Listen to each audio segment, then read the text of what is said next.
You're listening to episode 253 of the At Percussion podcast. My name is Ksenija, Komljenović, and we will be releasing this on October 15. With me, as always, are Karli, Viña. Hey, everyone. Hey, Karli. Hey, Casey. Hey, how's it going? Hey, and Ben Charles. Hi, everybody. Ben, tell us what happened in music history on this day. Sure. So I found a few things. One, in 1886, Night on Bald Mountain had its premiere. And in 1956, Leonard Bernstein was named the co-conductor of the New York Phil.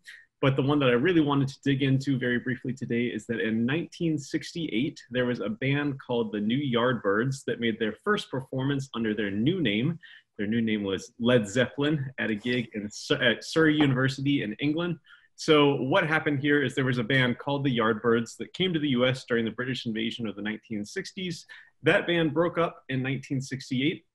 The guitarist from that band, Jimmy Page, and another rhythm guitarist slash bassist named Chris, Dreja, wanted to put a new band together with a band that included a Mellotron keyboard and a guitar to create a new sort of collage of sound. Jimmy Page asked the established singer Terry Reid to join the group, but he couldn't because of contractual obligations. That guy, Terry Reid, recommended this unknown singer named Robert Plant, and Plant recommended his childhood friend John Bonham to be the drummer in the group. And then John Paul Jones approached Page and offered to join. They embarked on a tour as the New Yardbirds in September of 1968, and then the next month took this new name. The name comes from a discussion that Keith Moon and John Entwistle of The Who had, where they talked about a supergroup that would include Page and Jeff Beck, and they said it would go down like a lead balloon, meaning that group would bomb.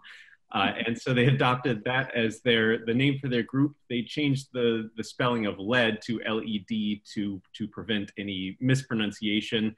And they changed balloon to Zeppelin to be a little more epic. Of course, Led Zeppelin went on to become one of the most influential bands of all time. They were named by Rolling Stone as the heaviest band of all time and unquestionably one of the most enduring bands in rock history. And if you're a Led Zeppelin fan, a few years ago, they were honored at the Kennedy Center Honors. And there's this wonderful tribute video with Jack Black giving a little sort of rock professor lecture about Led Zeppelin. And it has some cool performance clips. And then afterward, there's a tribute that includes Lenny Kravitz, Kid Rock, and members of the band Heart, among others, and the Foo Fighters performing Led Zeppelin songs. So it's pretty cool if you're a Led Zeppelin fan to check that out. Cool. Yeah, really cool. Ksenija, what's your favorite Led Zeppelin song? I don't think this is their song, but I love their version of Babe, I'm Gonna Leave You. Yeah. What's yours? That's some heavy stuff. Yeah, and I can't get into Led Zeppelin. I've never enjoyed you like heavy metal, Casey. So I know. Well, it's sort of, and I was thinking just now, like, how is it? It's very similar to, like, so I like that lineage, but just like, I like Beethoven, but I don't really like Mozart, even though that's right in the same linear pattern. The one tune I think is interesting to point out to drummers is their tune Moby Dick, which is basically just what they called it when John Bonham did a drum solo. But it's like even the best rock bands, other than maybe Journey, don't have these like 15-minute extended drum solos in their shows. So that's pretty significant for drummers. Did you all grow up on Night on Bald Mountain and Fantasia? Do you remember it scaring you as a little kid, or are y'all too young? No, I was just listening to Led Zeppelin the whole time. But they should have put Led Zeppelin in Fantasia. Oh yeah, Night on Bald Mountain really stood out. I mean, it's like everything was cute and beautiful and Mickey Mouse, and then Night on Bald Mountain was like this nightmare at the end. The devil. Oh my God. Yeah. It was so cool. This old man said something really inappropriate to me during intermission right after Bald Mountain. This was when I was, I don't know, maybe 14 years old or something. I went to the Teton Music Festival, and okay, if you're like a dude, you know what it's like. You stand at the urinal and like you're peeing, and I might have to edit this out. We'll have to see where this goes. But and then like you might talk to the person next to you, and it can be awkward. It can be fine, whatever. But it was a great performance. And this old dude turns to me. We're both peeing, and he says, "More like great on Bald Mountain." Old dude. I was like way young. Casey, I was thinking, where are you going with this? That's what he said. That's so. That's awful. Now we know why Casey's been scarred and unable to appreciate Led Zeppelin. think I handled it maturely. So yeah, that was a really stellar performance. Very accurate. The orchestra sounds great. Viña, I'm looking forward to how you're going to segue this. I don't know. There's no way. You just threw me such a curveball, and it's on fire also, Casey. So I'll just reposition and go back to being more serious. Sorry about that. It was just relevant. It was very relevant. Yes, thank you. I'm sure Christoph really appreciated knowing this episode from your life. I'm so pleased to have the opportunity to introduce our special guest. He is a true superstar in the constellation of percussionists. Our guest gave his debut at the Salzburg Festival when he was 12, was a prize winner in the ARD competition in 2014, and is a member of the famous Wave Quartet. He had already recorded albums with the quartet while still a teenager, but waited a little bit for his solo album debut, which he released in 2017. Since then, he has released 3 albums, basically an album per year. And for his album with Sony Classical titled Incantations, he was awarded the Opus Classic as the Young Artist of the Year. And this is on top of so many other achievements. Christoph, we're so happy to have you. Welcome to the podcast. Thank you so much. Thank you for this introduction. Oh, I don't know how I didn't manage to make this short and precise enough, but I tried. Thanks for finding the time to speak to us. Tell us. Absolutely, it's a pleasure. Tell us, how did you spend the last 6 I've forgotten how to speak. I'm truly so excited. I'm like, sorry. So I'll be very serious now. How did you spend the last 6 months? I assume this was a period of less activity for you. You had a bit more time to think and a little bit more silence in your life. What did you do? Yes, absolutely. As far as I could, I tried to think, but on the other hand, yes, actually in the beginning of this period, so it was end of March, beginning of April, I actually moved to another apartment. So this came actually quite nicely, because of course this took some time to settle and to bring everything there and to renovate few things. So use the time for that. And of course, I mean, like everyone else, many concerts got cancelled, which of course is very sad in a way. To be honest, in the beginning, I kind of enjoyed this kind of silence and this kind of, just calming down, and you literally had the feeling that, I mean, everyone around you also, it's just on hold. The world is on hold. It just stops. So there's also no stress. Like you never had the feeling you're the only one who kind of has to do a little pause. But it was just almost the complete world was on hold. So it was in a way a very relaxing, or as I said, calm time. But of course, on the other hand, I mean, I feel very privileged to even talk about the situation like that, because I know that for many people it was way harder. It was getting a bit harder to deal with the whole situation, and also, I mean, the insecurity of how things will go on. I mean, so many halls lost so much money in this situation. For example, Wiener Concerthaus, one of the most important halls in Austria, they lost 5 million euros in that time. I also know from other halls that they lost millions of euros. And of course, the question is, how will it come back? I mean, the governments, of course, have to spend money in all areas now. So let's hope they also spend for culture in the end. But yeah, now as we are talking, I did have some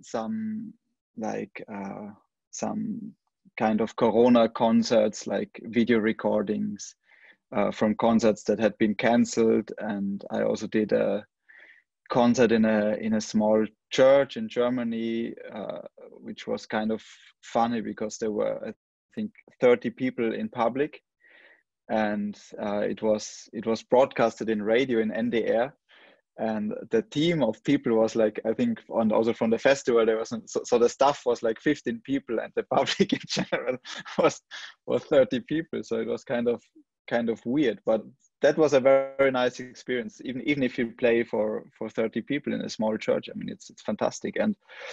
And yeah, then there was also some time just doing holiday, obviously, and also using the time for learning new repertoire, which of course as percussionists is always something that we can spend time. I mean, it takes so much time very often to learn new pieces, to get setups together even, and also to use the time for, I mean, not just out of music, that of course as well, but outside of music, but also for some fields in music that I love, but usually don't have too much time to do something with it, to play piano, to study some scores of different composers, maybe composers that didn't write percussion or that are completely out of the percussion repertoire from the more classical period.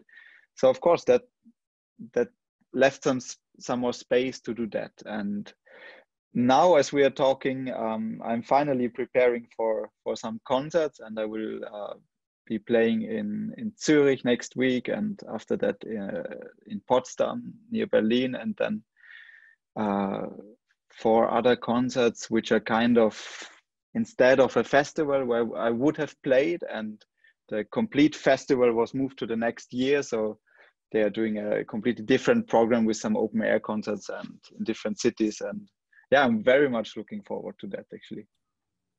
Well, that's amazing. And I was looking at your calendar. It's right now it's September 13th, but you still have 4 September dates listed on your calendar. So those are all happening, it sounds like, right? Like despite COVID, you're still Let's able to hope. go on. I mean, you never know in this time. Okay. Literally, I mean, you never know, but as planned now, yes, they are happening. They are happening under special circumstances, but also, for example, in Austria, I mean, you probably all read about Salzburg Festival, which was happening very successfully, and there was no case in the public. Nothing happened there with COVID-19. I was also visiting some concerts, and of course, you have less people in the public, but it worked out very well. And so I hope that at least like that concerts will be happening. And for example, I just read today that in Musikverein in Vienna, there will be 1,200 people allowed in the Golden Hall, where usually you have a public of 2,000, which is of course too less, but I mean, it's way better than nothing. So it's kind of slowly moving. I also wonder if people are more inclined to book a soloist because one person on stage, or at least fewer people on stage than do the regular orchestra event, you know? Yeah, I mean, they have big troubles with orchestras. For example, also concert organizers here in Austria, where you have completely different regulations than in Germany. And so some organizers have the situation that they can have a concert with orchestra, but the orchestra that is coming from Germany is not allowed to play in Austria with the Austrian regulations.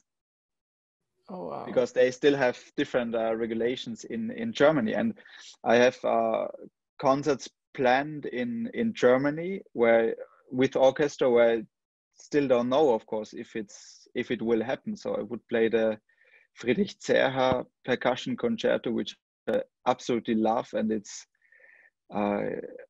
probably one of the hardest to study. And I would play it the first time in Nuremberg in February, and I just don't know if it will happen. Actually, I think the chances are not too good that it will happen. And for example, they are announcing the program now, not for the complete season, but for a fourth of the season, or for 2 months or something. So February is still far away. Right. Well, but how is it in the US? It must be even worse at some points. I mean, I heard of orchestras canceling complete season 2021. It's going great here. No, What? Happy to hear that. Like you said, I'm Austria versus Germany. Like in my state, we're all being real careful. Everyone wears masks, and you go to Karli's state, and it's just like, do whatever you want. It's fine. Yep, you can shoot people. You can do whatever. Wear a mask, don't wear a mask. It's just a free for all. Yeah. Well, changing topics. Yeah, go ahead, Ben. Christoph, I had a sort of a serious question, but also a stupid question.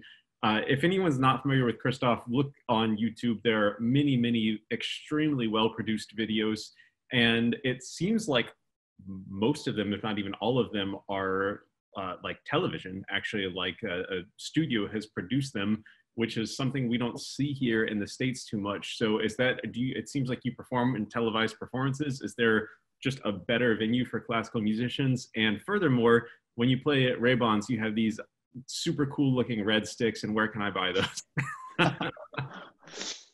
Okay, so the first question, I do have some videos from television performances on YouTube, but there are also a lot that are not from television that might also look nicely produced. One thing is that my brother is actually, or he was doing that kind of as a hobby to film. So there are some videos that he did. And on the other hand, yes, I did have some performances. I mean, classical music sadly is not so big in television also here or in Germany, so to speak, because actually those performances that are on YouTube, I think they're all from Germany, actually not from Austria. And there is one, I mean, this is actually the last real TV show with classical music. It's called Stars von Morgen, like Stars of Tomorrow. It's hosted by Rolando Villazón, and they are always presenting like young musicians. And this is where I played Rebonds. And the other ones are from ZDF, which is one of the two state-financed public television. Yeah, they have some shows where they sometimes have a musician, and I had the luck to get in there, to sneak in there 2 or 3 times, I think, 2 or 3 times. What about those red sticks, though? The red sticks, they are manufactured from a single person in the countryside of Austria, of Carinthia, actually. They're called Erho.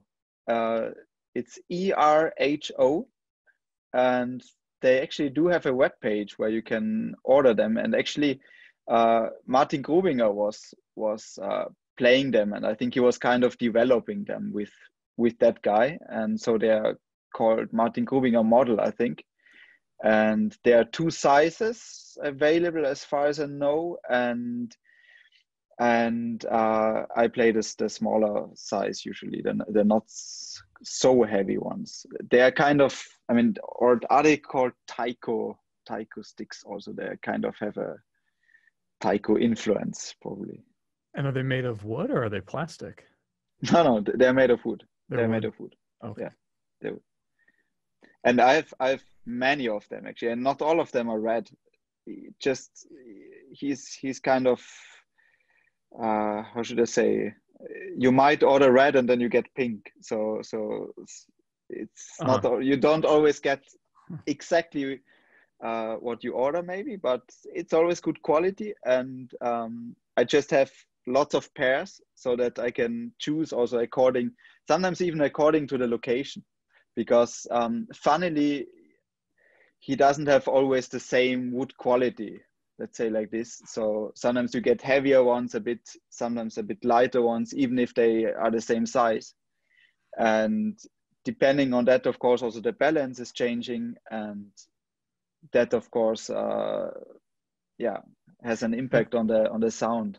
You know, Ben is saying right now in the chat that he wants to get some to match his red pants that he always performs in.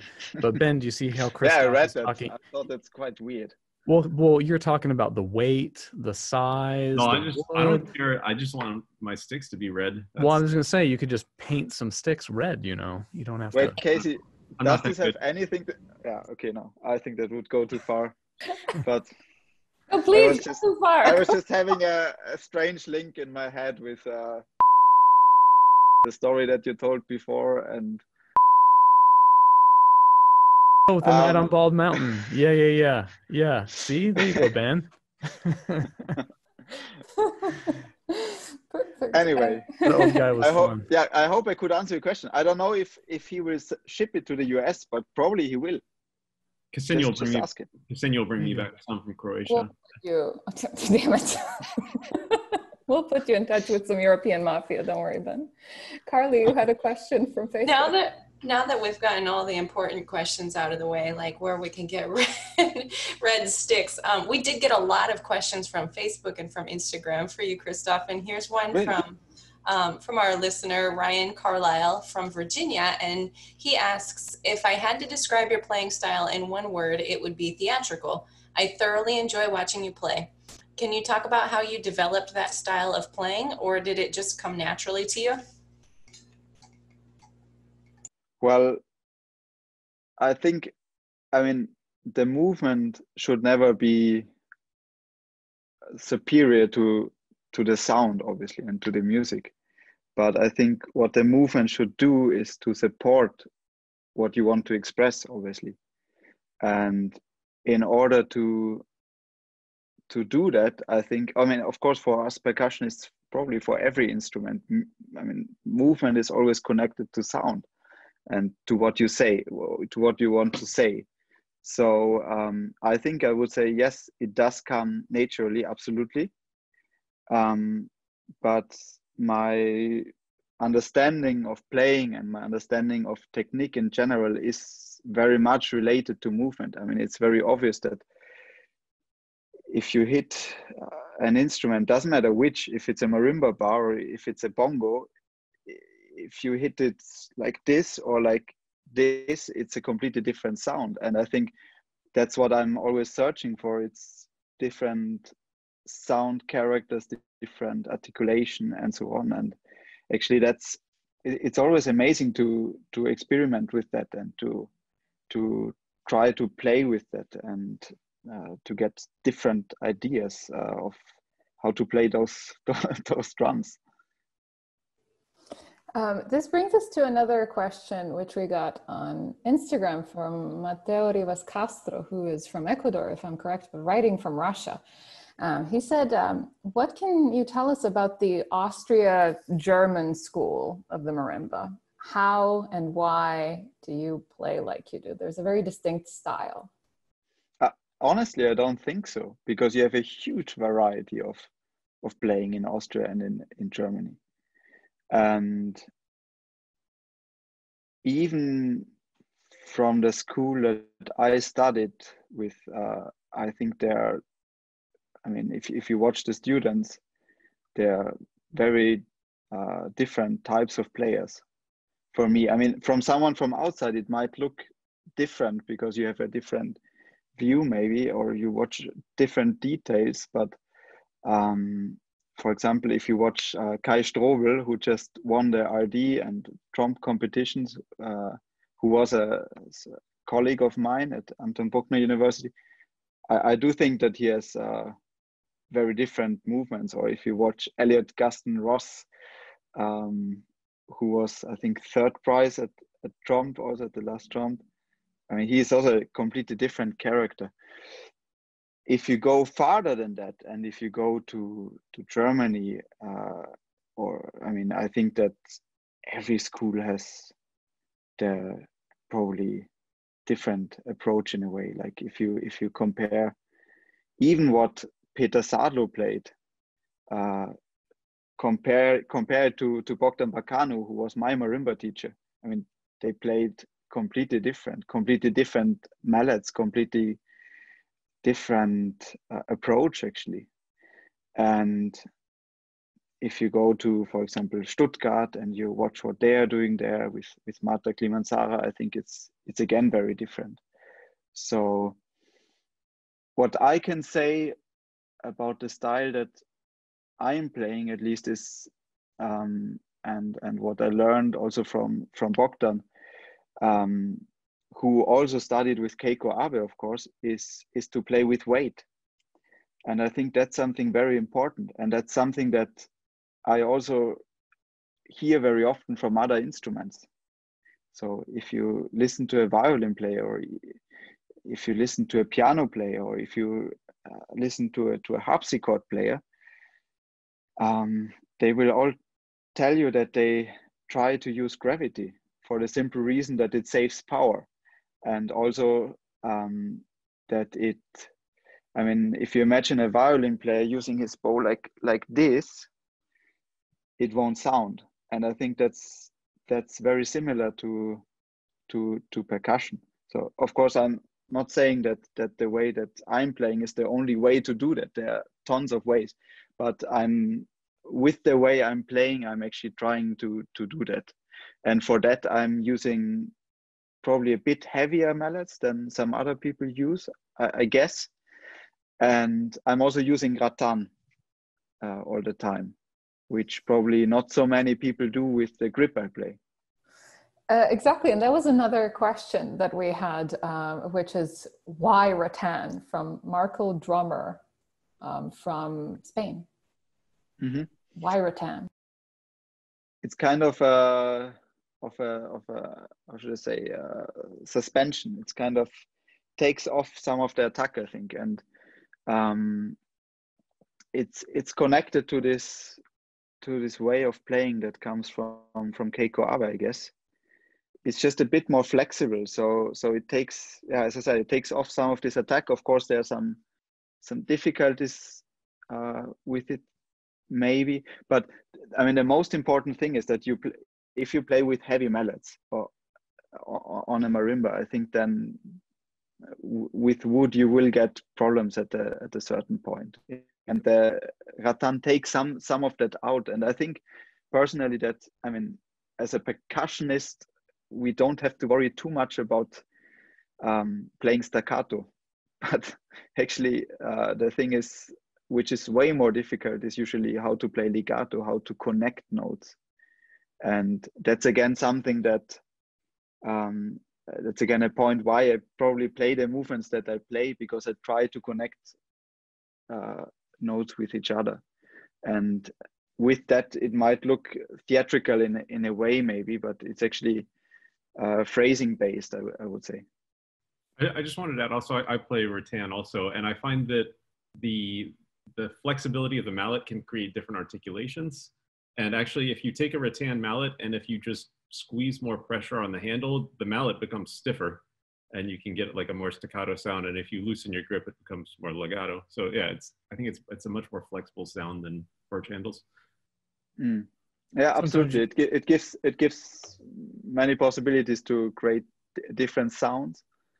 I mean, one thing is that if you get too dense and if you play quickly, then you can have the opposite effect, that because of blocking the rattan, it actually starts going in all directions. If you fix like one place, and therefore what I try to do is that the mallet becomes part of me actually. I mean, I practiced a lot to get the weight into the bar, and in the beginning, what happens usually is that the weight is stuck at your hand and doesn't get into the head of the mallet. And I think this is something that's very important, that you have to learn that actually this prolongation of your hand and the weight goes on and flows into the head of your mallet actually into the bar. And of course you can use the flexibility of rattan to do so. That's very well said. And that answered actually a question by Marco Drummer. Another question that he had was, how do you get the sound that you do on marimba? And I think you just explained that as much as you can in a Zoom meeting. That's all there is to it, right? Well, if there's anything else you'd like to add about your philosophy of sound and marimba, please do. No, I think that's, I mean, I would have to think about it, but I think one thing that you can say in general, which is very important, is that you have to have an imagination which sound you want to create. And then you just search for that. Of course, it's will be very, very helpful to have a good teacher to guide you the way a bit and to show you some possibilities, especially in the beginning, obviously.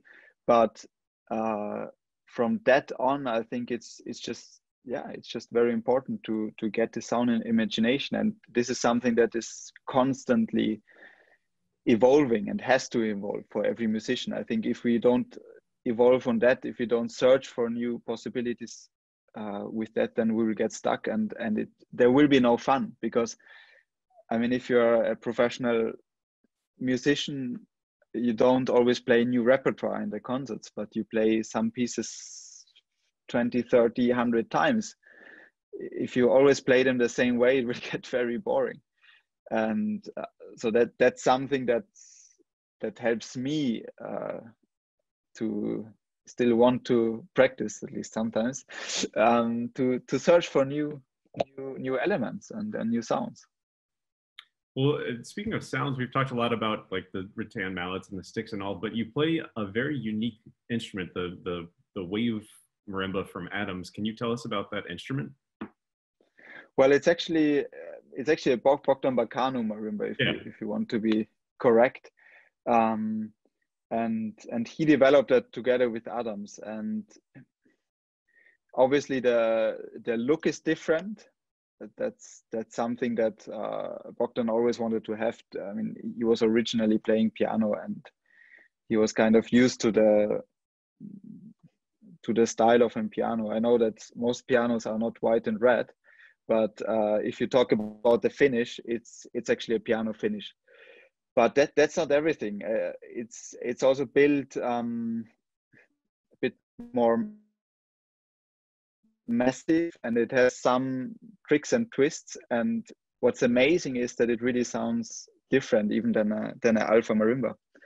And one thing is that it just resonates low, and that I mean, even in the bass, where you however have more resonance, but especially in the top register, where very often marimbas tended to sound very wooden, very dry, it has an amazing ability to sing, and that's something that I really love about it. But it's also quite heavy, so to carry it's a bit more painful. And we actually figured out, I mean, with the wave quartet, we're having flight cases, and I mean, all 4 marimbas are 1.3 tons, I think. And we had this issue because, I mean, we wanted to use one transporter, but I know how it's in the US. In Europe, with a normal driving license, you can have transporters up to 3.5 tons in general, like overall weight. And so most transporters allow you to maybe load 800, 900 kilograms, but not more than that. And this is 1,300, so it's quite a lot. Speaking of, Ryan's question, you being theatrical, you speaking about how movements related to your sound and your technique, I've always wondered like how much of that has to do with just picking rep that really speaks to a person. Because I know some rep, it certainly speaks to one person and not so much to another. And one person's expressive potential on one piece is like off the charts, but then on maybe another piece, not so much. How do you pick your rep? How do you decide what is going to really speak to you and what you can perform in this way that's so good? That's funny. When you first said rep, the first thing I associated was mallet rapping, because we were talking about mallets. Yeah. And the second thing I was associating was actually like, I mean, rapping as like rapping. Like a rapper? Yeah, when you're what doing rap? sick beats. So I was a bit confused, but yeah, about rapper. I actually don't think that I'm playing like mostly theatrical pieces. I mean, there are quite some pieces that actually offer you to play very theatrical. Actually, some of yours as well. I mean, there's some amazing pieces like Bad Touch, for example. I would say is do you play Bad Touch? No. Oh. Yes, I am gonna frame this little piece of video. He just said it was amazing. No, never mind. I'll just crop out the. Do you play Bad Touch? No. Thank you. I'll mail you your check. No, I'm just kidding. No, I mean I haven't played it, but it's definitely, I mean, very interesting, and I was considering, or I am considering to play it. and also the tambourine piece that you wrote. Oh yeah, sure. Small gadget, or how's it called? Yeah, just heard that also. It was amazing. I mean, it's great. Cool. And see, however, relax. Yeah, actually, I'm sorry, but you can still use that small part. So, and about repertoire, how do you choose repertoire? Difficult question. I think there are obviously some classics that kind of probably everyone has to play, but also at least most people want to play. They're amazing pieces, thanks God, in the literature, and there are actually so many that I would love to study and that are on my list to study, and I also discover more and more. The other part is, if you're working for a CD project, maybe you might search for a special theme, or you might search for a special recital program, a piece that fits. Because, for example, for silence, I did search for some pieces that actually would fit, and I learned some new pieces like Romantico by Piazzolla, or actually also Verano Porteño, I think, arranged by Casey's good friend Pius Cheng. Who shall not be named, yeah. And also some of this Spanish guitar literature, which I think is absolutely beautiful. So of course, one point is also arranging. And I think the guitar, also the lute, if you go to Baroque music, is very, very handy. And of course, one thing is also commissions. So that's one thing that I think is very, very interesting for us percussionists, to try to collaborate with composers. And if you talk about theatrical, maybe you saw the new percussion concerto by Georg Friedrich Haas, which I premiered last November in Luxembourg. And actually saying that, it's funny because after the performance, his wife came to me and she said, very well played and so on, but she enjoyed very much that I was aware how I was using my body also in between the strokes. And I think for this kind of pieces, I mean, for the people that don't know it, Georg Friedrich Haas is one of the prominent composers of spectral music and working with microtonal music very much. And for this concerto, he asked me to build a huge wall of all kinds of metal. Originally he asked for 50, actually 48, but in the end it was almost 150 parts, to actually be able to play what he asks from the score. And that being said, in the beginning, so you have to imagine, I think it was probably almost 2 meters high, so I could just reach it with my mallet, not with my hands, and it was, I think, 3 meters or more wide. And in the beginning he was just starting very slowly, and because of the other instruments that were in the setup, so you had some toms, you had 3 tam-tams, you had wood blocks, temple block, and so on. The setup was kind of a circle, and this klangwand, how it's called, wall of sound, was actually at my back. So starting the concerto, I was not looking to the public, but looking to the orchestra, which is actually very unusual if you're not in conductor. And the first 10 minutes, I think, of the piece are being played on that instrument, and you just start with single notes. And of course, you still have to try to transfer something to the public, even if you have I mean, they won't see your face or anything, and you're kind of also missing this connection that you're used to have. And you're playing, I mean, especially if you're playing on such an instrument, I think it's very interesting also, because I mean, you just practice this in the practice room, but you have absolutely no experience how it will sound in a big hall. So I think it's very important to still be aware of your impact to the public, and to even try to feel the public, even if you don't see it, and be aware of that, and still try also to show where the music is going, even if you're just playing few notes. And this will also help you to connect the notes musically for yourself. Yeah, absolutely. Well, while we're talking about repertoire, we have a question from an Instagram listener. The username is Percussion, who is writing from Finland. And this person is asking, what's your favorite percussion or marimba concerto? I think you cannot quite say that. I mean, it's some people say it's always what I'm playing at the moment, but it's probably not quite right. Sometimes it fits probably, but I can just name some of them. I mean, marimba concertos, the one from Séjourné, from Emmanuel Séjourné, is of course very special.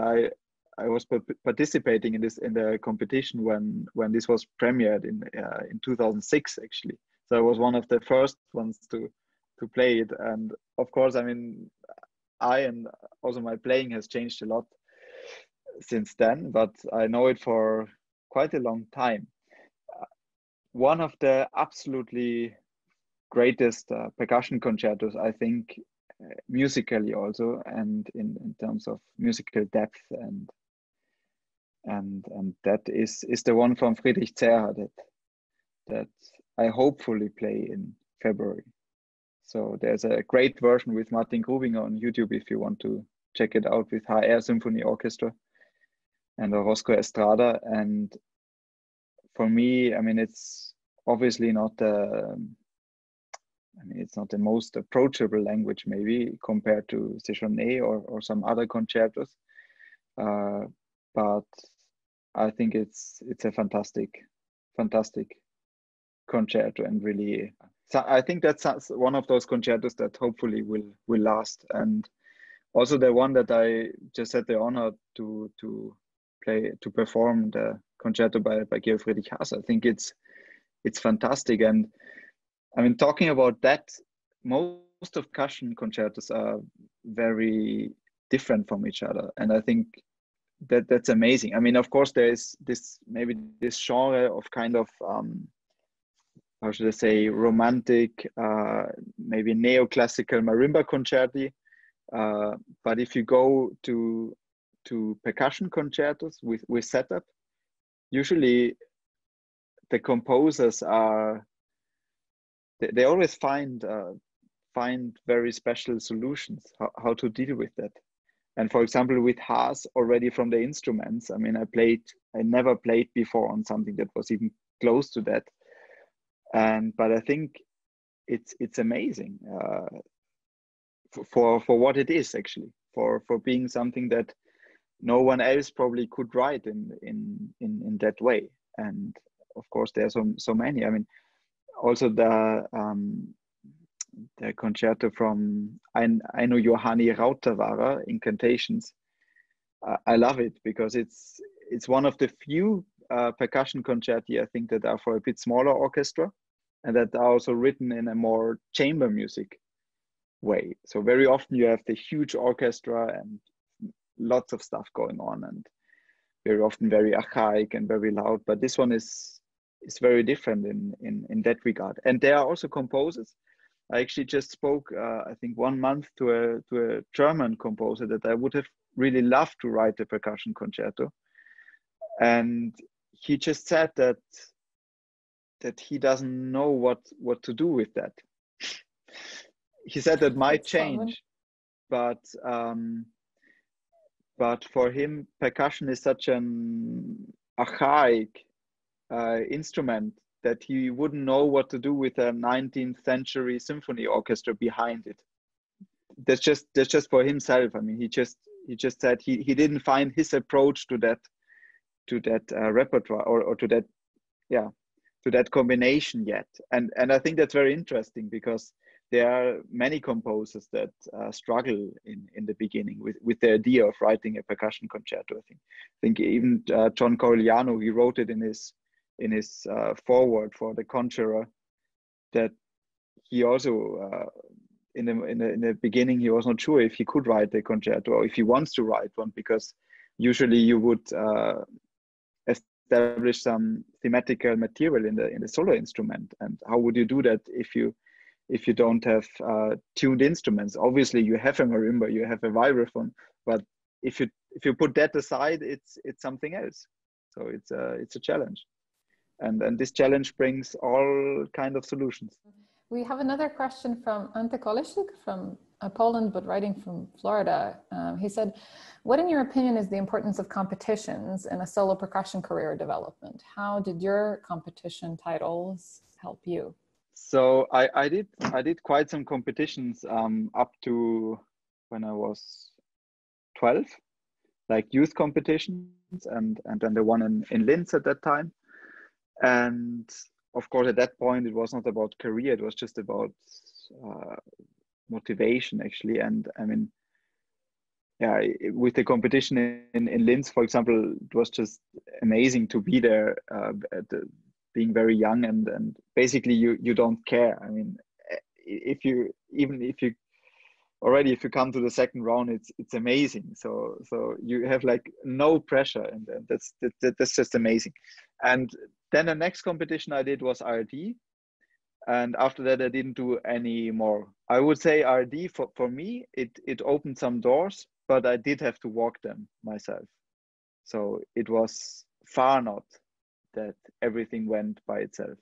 But it gave me the possibility to call at some concert halls or to write to some concert halls and get a meeting with the directors and introduce myself, and this would lead to different collaborations. And sometimes it went on quickly. Sometimes, yeah. For example, I have a fantastic connection with the Philharmonie Luxembourg now, I could say. And I mean, they were also the ones that said, we want to do a percussion concerto commission with you. And then we were searching together for composers and also for different halls. And I mean, they were crazy enough in the beginning, as my dream was to ask Penderecki for a percussion concerto. And they were crazy enough that they said they want to try. And I think it would have been amazing, but sadly I also tried later, but it was impossible because of several reasons. He didn't write very much in the end, and I mean, now he's dead. So this connection with the Philharmonie of Luxembourg, it started actually after IRD competition, when I got in contact with them, and it started on a smaller scale. And after some projects, it just developed. Projects got bigger, and at a certain point, I actually came with the idea, I think, and they were happy to do it. And I think that's one very important thing if you're talking about careers, that it's very much about trust also. And sometimes organizers need some time also to develop trust in you, to see what you're doing, to get to know you. And I think with percussion, sometimes also they just don't know what to expect, and they don't have the right eye yet. Like, probably it's easier for them to see a young violin player and to know what to do with him or with her, and to know where to put them. And so sometimes you have to be patient with some organizers. And of course, it's very much about networking also, and about approaching people, bringing your ideas in, and not to be shy to approach people, even if they are famous sometimes too. I mean, sometimes you just get a no, but if you have ideas, then I think it's worth trying to do them. Well, speaking of organizers, I was going to ask, I feel like a lot of young people understand the climbing the ladder to become a good player. It's like, that's a very seeable idea, and they understand, okay, first you want to play this, then you want to play that, then you want to study and go on and on and on until you can play what Christoph is playing. But I think once they're done with that, like, how do you go from being the great player that you are to, okay, now I'm on a stage playing a concerto with a major orchestra, and I'm talking to organizers and networking with all these people to make my next tour and my next trip. Sure. I mean, that's also something that you have to learn, I think. And in the beginning, you will be uncertain how to do it. I mean, the best is if you have some people around you that maybe do have some experience with it. One thing is, of course, I think also learning by doing. You just have to do it. You just have to make your own thoughts. Also think very carefully what you want to do. I mean, I would always warn to comparing yourself too much, because first of all, it can make yourself very unhappy if you want exactly what some person X has, and you don't get it. But also it prevents you from going your own way, which can be very sad, because your own way is supposed to be the most interesting if you really follow your own ideas. And I mean, of course, in times of social media or Facebook and so on, we always get it right into the face if someone does something successful, or if someone, but you never see what's behind and how long it took maybe to build that. And I think that's something. I mean, it's not that I feel so old, but for younger players, to have patience and to sustain doing what you're doing, even if you have some setbacks, maybe. I think that's very important. And it's just a step-by-step thing. And if you are able to build some connections to some organizers, and maybe in the beginning it's an organizer from a small hall, it will get a bit bigger. And if you have some people that you have a good connection with, they will support you. And then you can ask them, can you help me, for example, to approach some agencies, or can you help me? I mean, of course, they all know each other. So if you know one organizer from a good hall, then probably this organizer knows many more. And of course, you can ask, look, could you pass me the contact from that one, or could you give me a recommendation? And I think that's what you have to do. You have to go step by step, and don't rely on concert agencies to do the job for you, because that's very hard to find one that will really do everything. So better do it yourself, and don't rely on anyone else. We've heard that from people who have also won management and have had representation, that so much of it is still about how you represent yourself and who you meet, the kind of person that you are. The most important, of course, is how you present yourself on stage, and you should be very aware of that. Even especially as a young player, that you also don't go out and try to build a career too early, because I mean, of course, there are many other players, and sometimes you just get one chance, one impression, and one organizer hears you, and he will have his impression. And so I think it's very important that you don't do that too soon just because you want to reach this and that, but you have to be ready as a player, and you have to know what you're doing. I think this should be also the biggest aim, because this is what will make you happy in the end, also to really know what you're doing, and to really be able to express on your instrument what you want to express. I mean, this is what you should all aim for, and take your time to learn that. Don't get too stressed from other factors of career, or this one has done that already and I'm 1 year older, or whatever. No, I mean, you really have to study your craft, and you have to grow doing that.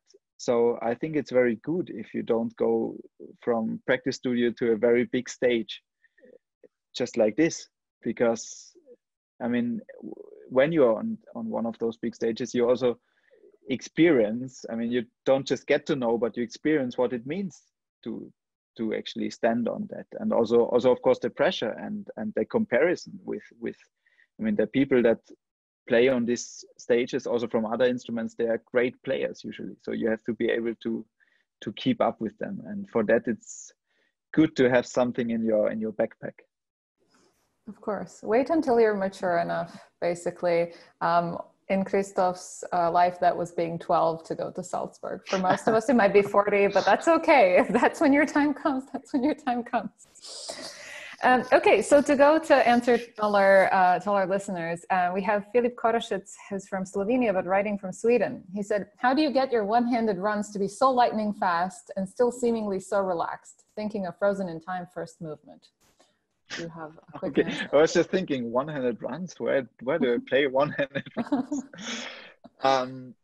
I think it's very much about too, where it's just like you do one mallet over and over and over. It's like so just incredibly smooth. But the thing is that I don't do technical exercises in general.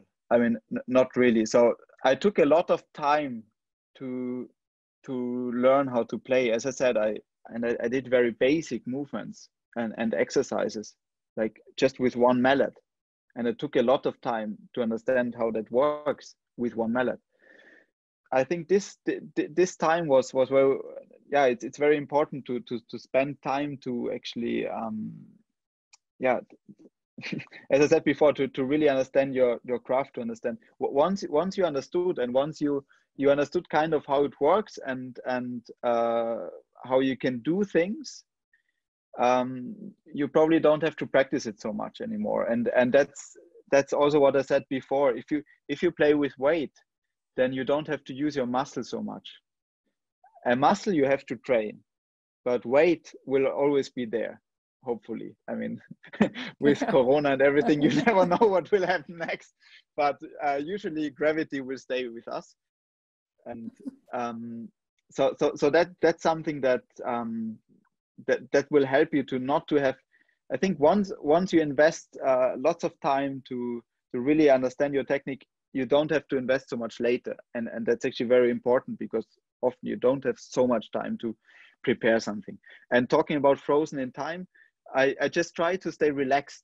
I mean, that being said, of course, yeah, sure. I mean, try to stay relaxed, but this is basically the movement, and I think everyone can do that. And you just have to practice how to do that on a marimba with your mallet. And so I don't do something like rudiments on marimba or something that I take a metronome and I practice for hours. I just rather try to understand how it easily works. And it's also because in that regard, I'm very lazy. So I don't want to practice this kind of things for ages, because I have so many other interests, and especially also other musical interests, that I don't want to spend my time practicing technique. And that being said, in Linz, actually, where I studied, I think we were one of the first schools, long before I studied. My teacher, Leonard Schmiedinger, was one of the first in Europe to really do rudimental drumming. And that's also one of the reasons. I mean, Martin Gobinger, he's also one of his students, and he's extremely well on that. That's kind of the other thing. So I did this on marimba with one mallet and much time, and on percussion we did do a lot of rudiments and a lot of practice pad, and that also, I think, gives you the foundation for percussion.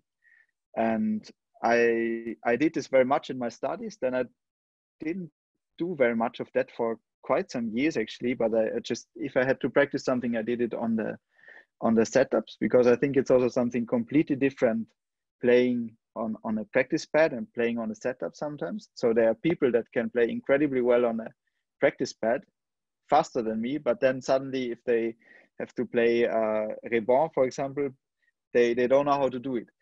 Just now I actually got to back to practice pad, so I kind of rediscovered that, and I have actually much fun to go with the metronome and try to get faster every day. But yeah, coming back to Dorman, in the beginning, of course, I mean, I don't want to say that I didn't struggle. I mean, this piece is extremely difficult, and of course you don't start with the tempo that's written, but you start very slow, and also, of course, you need time. But once you've got it and you understood how it works, it's important to strive for a way that that doesn't require so much more practicing in terms of speed. Brian from Hong Kong says, what is your favorite drumstick for snare drum and drums in general? I think that's that same like with what's your favorite concerto. I think it depends on what you play, and the red ones. Yeah, the red ones. Thanks. Exactly. And we'll become your representative from now on for this question. We had a couple of more thoughts on multi-percussion sound. I mean, there are tons of different approaches, and I think it's, again, finding your own approach. I think it's also about weight there with multi-percussion. And I mean, if it's about weight, it's sometimes also about how to take off weight. So if you play a setup like Rebonds, I mean, you have completely different drums. So probably comparable to a marimba, you have low bars and of course the higher bar, and they need different things actually. And the same is if you have a big bass drum and you have bongos. And so some of that you have to do with your hands. And for the stick, I think you just have to find something that, of course, sounds as good as possible on the different instruments. But there are a lot of things that you can actually do with the hands. So, for example, of course, on a bass drum, I would try to put in more weight to even maybe grab the mallet a bit more in the end. And with a bongo, it's very often this light sound where you just try to get the stick off as quick as possible. I very much like to play on natural skins. So if you have watched some of my performances, for example, I play Rebonds B and also A all on natural skins, and I experimented a bit with goat skin and with calf skin, and even when I recorded Rebonds, I was playing Rebonds A on goat skin, but on 2 layers of goat skin stick together, because goat skin is usually quite thin, and for me the natural skin just sounds way better in many occasions, because the overtone spectrum is has so much more harmony, and the foundation is just great, and it sounds a little bit more like music than drums, maybe, if you want to put it in a so if you want to see it much more earthy, and actually also if you're talking about sound colors and you take, for example, Rebonds A, I mean, that's such a fascinating piece where you can do so much with articulation. I think that natural skins give you so many possibilities with that, depending on where to play. It just changes even more than a plastic skin. I mean, of course, there are also tons of different plastic skins, but if I play a natural skin a bit more to the outside, it still won't sound thin, but it will sound it will just ring extremely well and longer, and you have an amazing possibility to play legato and sing with the drum. And I mean, it has a way more tonal character. And funny thing is, I thought that in front of an orchestra, I have to play with plastic drums, with plastic skins, because they do have more attack. But when I played this Georg Friedrich Haas concerto, there's this one place, if you watch it, where the soloist has to go completely crazy. There are different patterns written, and you have to combine them always. So it's not improvised, but you go from one pattern to the other, and you shouldn't repeat them. But it's written in the score that you should actually play louder than the orchestra, and the orchestra is playing on full power. And I thought I will have huge struggle doing that, and you have to hold it for 1 minute. I mean, originally he changed it a bit, because in the first rehearsal I played it and you couldn't hear the orchestra. And because those natural skins were actually so loud and so massive in a way, and yeah, so that was something again where I thought, okay, something that you have to keep in mind. And I mean, generally speaking, this earthiness usually helps you to be heard, even if you play with an orchestra. And the same thing is with marimba. That's one of the reasons why I play with weight, and also why I play with high movements. I saw that in some of the comments from YouTube videos, like people asking, why do you play so high? And it's certainly not to show off or something, or to do a show, but it's to play with weight, but still not crack the bars, basically. So still not to get straight into the bar, but still to do a soft movement. And of course, if you want to do it on a higher scale, the movement will also get a bit higher. That took care of another one of our Instagram questions. And then the last one, which is really serious. You've really got to brace yourself for this. Again, from Mateo, he said, how is it possible to be so awesome?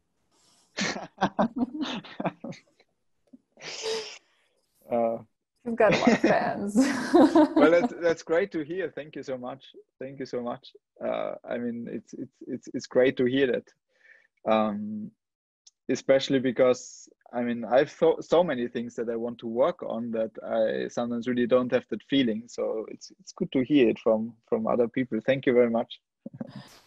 Of course, we all share his opinion. Well, folks, do you have any other questions? I know we've gone a little bit over time, Christoph, sorry, but it's a lot of fun to talk to you. No problem. I just have to finish at 10 because there's a US Open finale. So probably also, I don't know if you're tennis fans, but very important.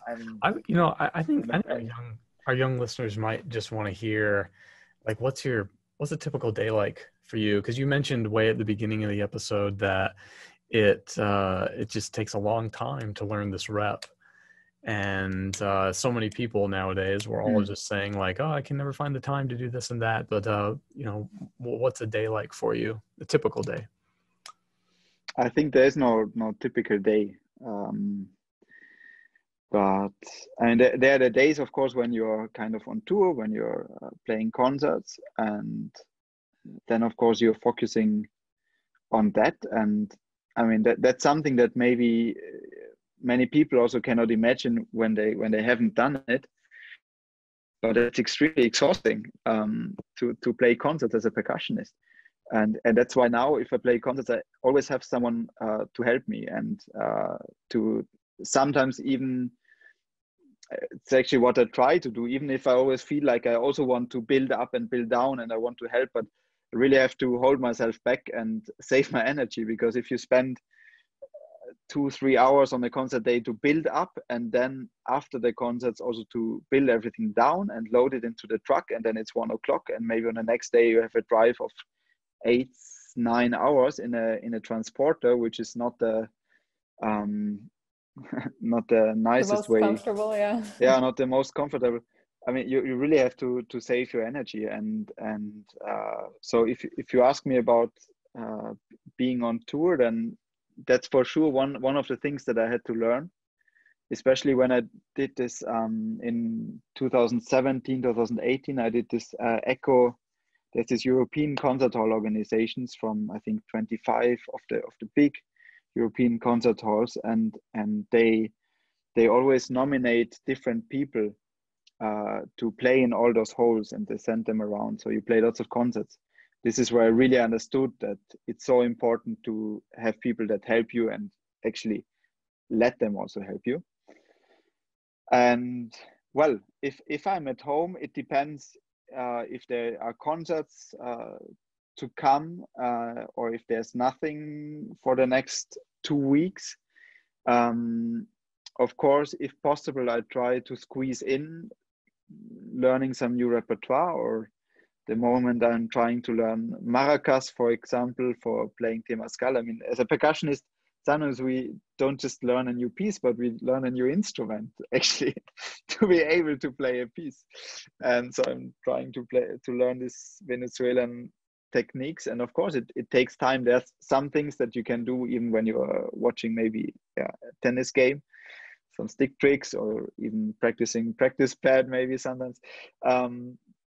And then there are, of course, things like this Zerha concerto. These are 60 pages of atonal music that you have to learn, and you have to play quite some parts of it by heart. There's a crazy plays in the middle with xylophone and wood blocks and cenceros and so on, and it goes on forever. And of course, you have to be very enduring to learn this kind of things. But the other thing which is probably making life a bit easier is that if you have played a piece more often, if you have played something 5, 10, or 20 times, then very often it's just about having your hands fit and playing it through few times, of course, but you don't have to practice it obviously like you practiced it when you played it the first few times in concert. So that will help you. And well, with that, I'm just trying to be as economic with my time as possible, because of course I don't want to spend my whole time in the practice room, but also want to do some other things and social life, but also sports. And the good thing is now I have a practice room which is a bit outside of the city where I'm living, but I mean the city is not so huge, so it's just 13 kilometers. I don't know how many miles that are. 8, 9, somewhere around there. Mm-hmm. Something. And I'm actually I bought myself a road bike, so I'm trying to go there by road bike as often as I can. So this takes probably 25 minutes to 25 to 30 minutes, depending how fast it goes. And then you already did some sports on the way, which is good to kind of combine those things. But yeah, sometimes I'm also just lazy and sleeping a bit longer. Sometimes I wake up in the morning and I'm full of energy, and I have an electric keyboard, and I sit and I play some piano and try to read some Mozart sonatas slow. And so I'm always doing some of this stuff actually also. So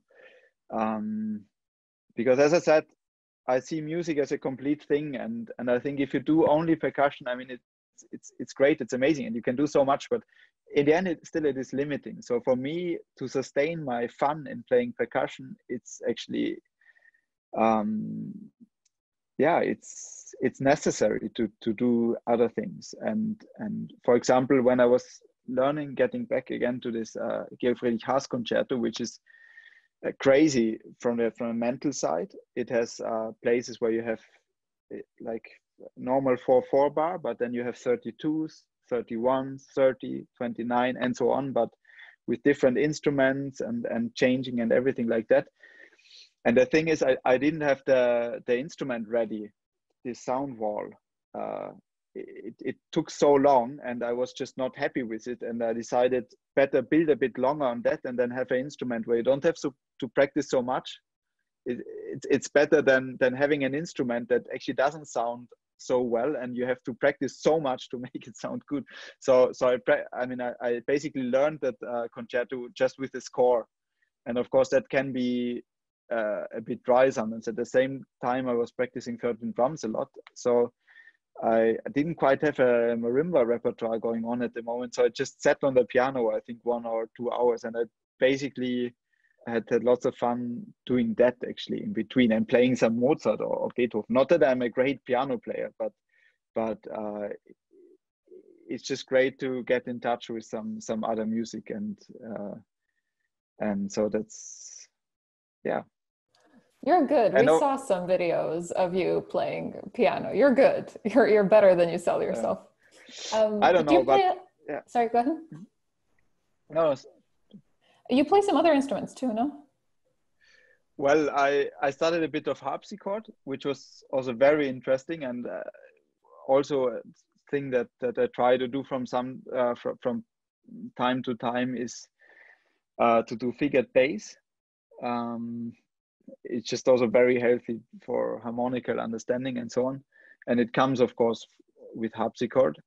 And yes, I mean, I started playing percussion with 6 years old, and I started playing double bass when I was 8. So not long after that. So until I was 14, I played both instruments very serious actually. And yeah, at a certain point, I just had to kind of decide, because I mean, to be fair, percussion is not one instrument. I mean, it's so many instruments. I mean, if you take marimba and rudiments, and if you take marimba and piano, sure, maybe rudiments is a bit closer, but I mean, it's not that close actually, to be honest. I mean, if you really compare it, on the piano, you also stroke in a way, and of course you use your fingers, but the technique of playing marimba and the technique of playing drums, it's completely different actually. And of course then you have hand percussion, then you have maracas and so on. So yes, it's not the easiest road, so to speak. So sometimes, for example, if I compare myself to a young violin player, I mean, if I think of that, like, I mean, no trouble with carrying the instrument, so much repertoire, so much repertoire that is great, but relatively easy to learn compared to what we have to learn. So that's why I said you shouldn't compare too much, because you start comparing that and seeing the disadvantages of percussion. I think of course there are some, but then there are so many advantages and so much where you can drain from, and where you can really get something back that it's also fantastic. But it's also for me difficult to fit everything under one roof and to manage the time. So yeah, it's definitely a challenge. As long as there are tennis tournaments to watch, I'm sure you're going to be learning new instruments. So we just need to keep those tennis players going, and you'll keep tennis and Tour de France actually also. Oh. I mean, bike races. I never watched them, but as I'm getting a bit more interested in road bikes, I was watching a bit, and it's actually more interesting than you think if you don't know about it. It's like probably with every sport. If you don't have a clue about if it's soccer or if it's basketball, you think it's extremely boring. And the more you know, the more interesting. It's always interesting to watch a bunch of millionaires compete. I mean, those yeah. But with bike race, I mean, one race lasts 5 hours or something. So you can do quite some practicing if you watch everything. A full concerto learned. Yeah. Wonderful. Thank you, Christoph, so much for being a guest on our podcast. We had thank you again. Applause. We had a lovely time with you. Best of luck with your upcoming concerts. We hope your schedule. Yeah, I just hope they will happen. Yeah, good luck, man. Yeah, fingers crossed for you. But how is it for you now? I mean, how is it in the US? It must be even worse than in Europe. Said it's also, great. It's great.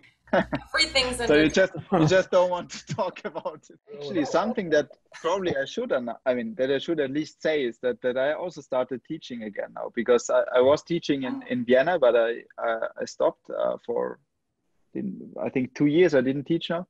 But now I just with this semester I'm starting in Linz, which is great, because it's the city that I'm living in, and I mean I'm actually being colleagues now with my teachers, and I'm so happy about it, because it's an amazing place, and that's cool, and it's amazing students also there. And I've heard a lot of performers say like they want some kind of permanence, you know, like because you travel the world, you do all these things, you meet people, and you may never see them again. You know, there's something appealing to a lot of people about travel the world, but then come back to the same colleagues that you get to know for years and years, and you know, form deep friendships and relationships. Well, Ksenija, you should pull the plug on this thing. I will. Yeah. Sorry, it's gonna last forever. We're gonna take away your time from your tennis match. But thank you again so much, Christoph, for being on the podcast. We loved having you on and learning all about your little secrets. Thanks, Casey, Karli, Ben. Thanks to all the listeners who submitted all the cool questions, and we're looking forward to seeing you on the next episode. Bye. Bye-bye.